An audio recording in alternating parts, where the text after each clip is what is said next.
নিয়ন্ত্রণে নিয়ে আসার জন্য সেই বিল আজও রাষ্ট্রপতির টেবিলে পড়ে আছে। অথচ ওয়াকফ বিল না পাস হতে না হতে 48 ঘন্টার ভেতর সেই ওয়াকফ বিল প্রত্যাহার করার জন্য আমাদের সকলে প্রস্তুত আছি ইনশাআল্লাহ। আগামী 10 তারিখ বৃহস্পতিবার কলকাতায় বিক্ষোভ সমাবেশ আছে। জমিয়তুল উলামা হিন্দ আমাদেরকে সকলে ঝাঁপিয়ে পড়বে ইনশাআল্লাহ।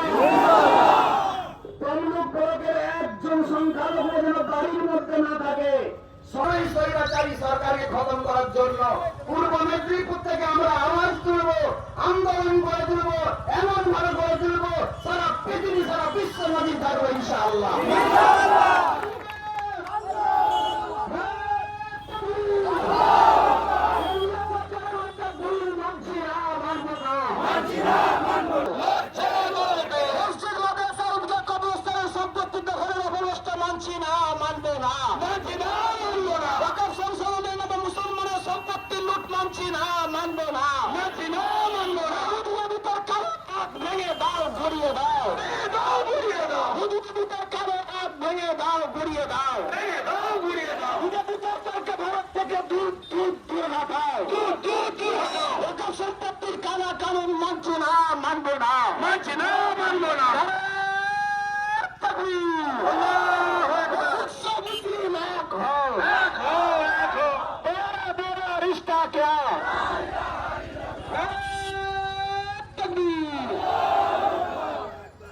এখন আপনাদের সামনে আমাদেরকে প্রহার করা হচ্ছে।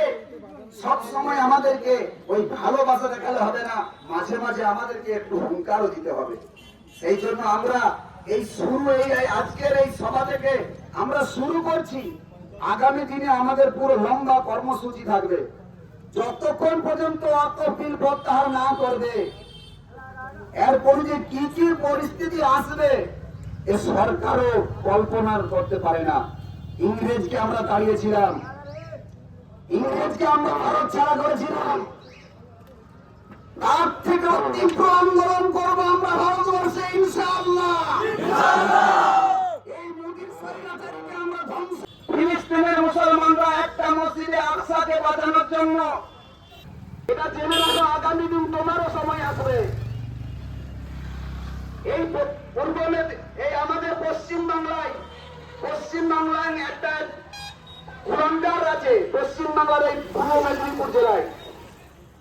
তার নাম নিতে আমাকে ঘৃণা হয়। সেই জন্য এই ভারতবর্ষকে আমরা স্বাধীন করেছি। এই ভারতবর্ষ স্বাধীন হতো না, আজকে আমাদেরকে বলছে পাকিস্তানি, আমাদেরকে বলছে বহিরাগত। আমাদের দয়াই ভালো, আমাদের কারো কোনো অধিকার থাকবে না করার। ডিএমের এখতিয়ারে এই চনসরপুরে এত বড় কবরস্থান আছে, ডিএম চিন্তা ভাবনা করবে এত বড় কবরস্থানের প্রয়োজন নেই। বাকি জায়গা আমরা একোয়ার করে দেব, বাকি জায়গা একোয়ার করে এখানে বিভিন্ন সরকারি প্রজেক্ট করবে। এই যে কত বড় সাজিশ এই সরকার করছে,